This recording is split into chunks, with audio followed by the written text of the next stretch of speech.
이번에 양도소득세 중과 피할 수 있는 마지막 기회 이거를 결정하는 키 포인트는 양도소득세가 아니라 보유세입니다. 두 채인 경우는 그럼 팔아야 되냐? 이것도 얘기를 해줬으면 좋겠다. 이 기준으로 하면 어렵지 않게 결정할 수 있지 않을까? 어떤 거냐면요.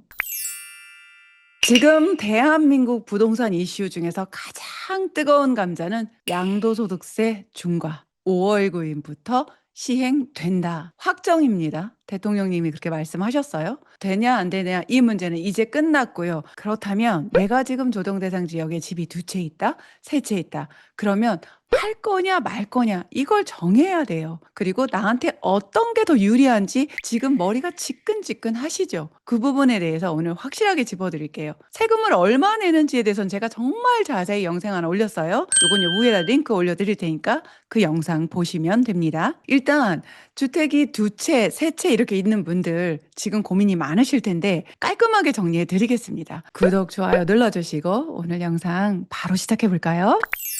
세 채 있는 분은 저는 무조건 한 채 파세요. 이번에 두 채인 분들, 그분들을 상대로 말씀을 드릴게요. 지금 조정 대상 지역에 주택이 두 채 있다. 그렇다면 어떻게 해야 될지 가장 중요한 거, 이걸 자꾸 잊어버리시더라고요. 5월 9일까지 계약하면 된다. 예, 요렇게 조금 바뀔 것 같아요. 요렇게 유예해 줄 것 같아요. 그럼 이걸 기준으로 보더라도 5월 9일 자꾸 5월 9일만 생각하시는데 그러면 큰일 날 수 있어요. 5월 9일 전에 계약하시려면 4월 9일까지는 요건 지나이스가 만든 날짜예요. 4월 9일까지는 매수, 매도 결정하고 뭘 해야 되느냐고요? 토지거래 허가 신청 들어가야 합니다. 뭐 2주라고 하던데 3주면 된다는데 예, 그런 얘기 있어요. 그런데 4주 걸리는 데도 있어요. 제가 중개사님들하고 좀 소통을 해보니까 좀 오래 걸리는 곳들도 있더라고요. 그래서 넉넉 잡아서 한 달 가져서 지나이스가 새롭게 제시하는 날짜 4월 9일까지는 계약 준비 끝내고 토지거래 허가 신청 들어가야 합니다. 그래야 5월 9일 전에 계약해서 이번에 유예해 줄 수 있는 그 혜택을 누려볼 수가 있습니다. 이게 가장 중요해요. 그래서 제가 제일 먼저 이것부터 말씀을 드립니다. 그러면 얼마큼 유예되는지 정리해 볼까요? 예, 여기 지금 지도 올려드리면 네, 가운데 원래부터 조정 대상 지역이었던 강남 3구, 용산구까지는 3개월 유예해 준다고 했어요. 5월 9일에서 3개월 더해서 8월 9일까지 잔금. 그러니까 잔금일이 한 3개월 정도. 요거는 보통 우리가 부동산 거래하는데 잔금 3개월 정도 잡잖아요. 그 기준으로 조금 기간을 조금 늘려주는 것 같아요. 요 정도 기간까지 있다. 그래서 강남 3구, 용산구는 8월 9일까지. 그리고 그 외에 11호 대책 때 10월 15일 날 새롭게 조정 대상 지역에 편입된 서울, 강남 3구, 용산구 그 외의 전 지역과 경기도 12개 지역은 11월 9일까지 등기나 잔금하면 양도소득세 중과 유예 가능성이 굉장히 높아졌습니다. 그런데 진짜 중요한 포인트 하나 여기 또 있어요. 앞에서 말씀드린 것보다 더 중요한 건데 뭐냐면 토지거래 허가구역이라는 거죠. 사실 여러분 지금 요 부분 진짜 내가 집을 좀 팔고 싶었던 분들조차도 굉장히 힘들었던 거. 사실 매수하고 싶은 분들조차도 힘든 부분이기는 해요. 뭐냐면 지금 조정 대상 지역에 해당되는 모든 지역, 서울 전 지역과 경기도 12개 지역이 토지거래 허가구역으로 묶여 있잖아요. 그래서 매수하면 네, 4개월 내에 들어가서 실거주 하셔야 돼요. 그게 어떤 것과 쾅 하고 부딪히냐면 현재 주인이 살고 있으면서 집을 팔려고 하시는 분들 어려움 없죠. 이미 팔았을 수도 있어요. 그런데 내가 살고 있지 않은 보통은요, 집을 두 채 정도 갖고 있으면 더 좋은 집에 내가 살고 있고 좀 그렇지 않은 집을 전세 줬을 가능성이 굉장히 높거든요. 그 얘기는 뭐냐? 임차인이 있어요. 그 임차인이 거주를 하고 있기 때문에 그분의 계약 기간 동안은 집을 팔기가 어렵죠. 요즘 전셋값 계속해서 고공행진하는 거 아시죠? 월세는 말할 것도 없어요. 그러니까 이사비를 주면서 임차인을 내보내고 집을 파는 그런 일이 다시 일어나는. 그런데 더 놀라운 거는 돈 얼마 줘도 상관없다. 몇 천만 원 줘도 소용없다. 나 안 나간다. 나 계약갱신권 쓰고 남아 있겠다. 이런 풍조까지 다시 새롭게 나타나고 있어요. 왜? 전세가 없어요. 월세도. 그러니까 이사 갈 곳이 없단 말이죠. 이런 상황인데 5월 9 일까지 계약하고 잔금 8월 9 일까지, 11월 9 일까지 임차인이 이사 나가 줘야 되죠. 이 부분이 굉장히 민감한 부분이에요. 그래서 정부가 요 부분도 좀 감안해서 대안을 좀 내놓을 것 같아요. 만약에 여기서 정부가 현 임차인이 거주하는 기간까지 잔금일을 유예해 준다. 그러면 굉장히 좀 유연하게 거래를 할 수가 있어요. 특히 계약갱신권을 이미 사용하신 분 같은 경우는 자기가 살고 이번에는 어차피 나가야 되는 거기 때문에 요런 거래는 굉장히 수월하게 진행이 되겠죠. 그렇지만 계약갱신권을 아직 쓰지 않았어. 그런 경우는 주인이 매매 계약을 해도 눌러 앉을 수 있습니다. 최근에 판례가 계약갱신 청구권 남아 있어도 새로 매수한 사람이 입주하겠다고 하면은 사용할 수 없는 것으로 또한 나왔어요. 이 부분은 조금 정리가 좀 필요하기는 해요. 어쨌든 만약에 현재 임차인이 거주하고 있을 때 그 임차인의 계약 만기까지 잔금일을 좀 연장할 수 있다면 거래가 조금 더 일어날 수 있습니다. 사실 이 부분에서는 새로운 문제가 또 대두되는 건 있어요. 현재 전세도 굉장히 부족한데 결국은 또 임차인들은 새로운 전세나 월세를 찾아서 떠나야 되는 그런 문제가 또 발생을 합니다. 좀 어떤 정책을 쓰든 고통스러운 부분들이 따르기 마련인 것 같습니다. 현재 조정대상 지역에 주택이 두 채이신 분들은 진짜 고민이 많으실 거예요. 그렇다면 아까 세 채는 자신 있게 한 채를 팔으려고 했는데 두 채인 경우는 그럼 팔아야 되냐? 이것도 얘기를 해줬으면 좋겠다. 그런 마음이신 거죠? 저한테 적용한다고 생각하고 말씀을 드리자면 이 기준으로 하면 어렵지 않게 결정할 수 있지 않을까. 어떤 거냐면요. 보유세. 내가 이걸 가져갈 때 여러분이 한 1, 2년 더 가지고 있다 팔 수 있는 상황은 아니에요. 현 정부 임기 말까지 양도소득세 중과 계속해서 진행된다고 생각하시고 시뮬레이션 돌려보셔야 합니다. 가장 중요한 게 뭐예요? 가지고 있어야 되잖아요. 그럼 뭐예요? 보유세. 재산세는 사실 현재 별거 아닌데 종합부동산세. 요게 개편이 될 수도 있고 세율이 올라갈 수도 있고 새로운 구간이 신설될 수도 있어요. 사실 종합부동산세 같은 경우는 세율을 손대지 않고도 아주 손쉽게 세금을 확 올릴 수가 있어요. 뭐냐면 공정시장 가액 비율 요것만 올리면 세율은 그대로 두고도 세금을 확 올릴 수가 있거든요. 가볍게 설명을 드리면 뭐냐면 우리가 종합부동산세의 과세 표준을 만드는 기준이 되는 것이 공시가격이에요. 그런데 이 공시가격을 사실 그대로 적용하면 세금이 꽤 높거든요. 그런데 이걸 그대로 사용하지 않고 공정시장 가액 비율이라고 해서 비율을 좀 낮게 지금 현재 적용을 하고 있어요. 사실 문정부 시절에 이걸 현실화한다 해서 공정시장 가액 비율 100%를 향해서 달려가고 있었다가 다시 윤석열 정부 들어와서 60%대까지 내려왔단 말이에요. 그런데 요것만 조금 올려도 종합부동산세가 확 올라가게 됩니다. 종합부동산세에 대해서는 아직은 나온 게 없어요. 요 세금에 대해서는 아무래도 6.3 지방선거 끝나고 나서 7월 세제 개편 때 그때나 조금 언급이 될 것 같은데 보유세를 올리는 방향으로 가는 것이 확실시되고 있습니다. 정부의 태도나 발언들을 유추해서 볼 때 그렇다면 내가 이 주택을 보유하는 걸로 갈 때 이 세금을 감당할 수 있는지 그 부분을 체크를 해봐야 되겠잖아요. 가장 쉽게는 2025년도에 냈던 재산세는 얼마 안 되니까 종부세로 얘기해 볼게요. 종부세 대비 올해 그 종부세의 2배 정도를 낼 것이다. 아니면 최소한 1.5배에서 1.7배를 낼 것이다. 그 정도를 내도 나는 좀 가볍게 지나갈 수 있겠다. 이 부분을 꼭 한번 체크해 보세요. 그렇다면 보유하는 것에 한 표를 조금 던져도 좋습니다.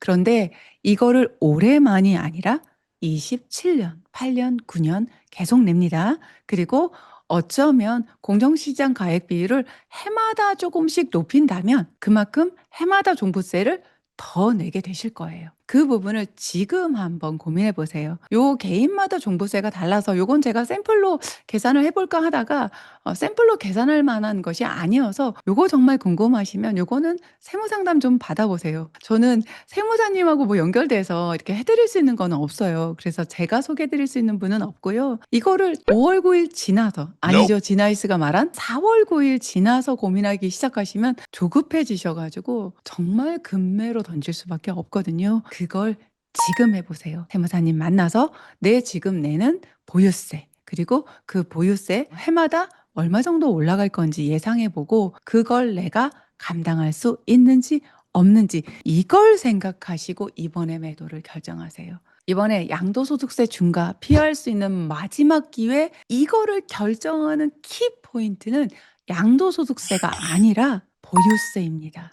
지금 양도소득세는 덜 내고 지금까지 오른 것의 수익을 조금 취하고 끝내는 거, 이건 너무 명쾌하죠. 한 번에 확인할 수가 있어요. 그렇지만 아까워서 너무 잘 올라주고 신축이고 역세권이고 팔기 너무 아까워서 가지고 가다가 근심 덩어리가 될 수 있거든요. 그 기준은 이번에 보유세 계산을 해보시는 겁니다. 그렇다면 지금 집 파는 두 채 이상 갖고 있는 여유 있는 사람들에 대한 해결책만 지금 진아이스가 냈냐? 아니에요. 이제부턴 누구에게 지금 집이 없어 아니면 못난이만 있어 이런 분들한테 제가 말씀드리고 싶어요. 매물이 확 늘어나고 금매가 막 쏟아지고 저런 극적인 상황 기대하십니까? 아니요. 저는 그렇게까지 기대하지 않아요. 그렇지만 내가 관심 있는 그 지역, 내가 그동안 지켜봤는데 25년부터 지켜볼 때 6월에 그렇게 급하게 오르고 다시 또 9월에 오르고 또 10.12로 대책 때문에 다시 냉기가 서리고 그럼에도 불구하고 또 오르는 지역들을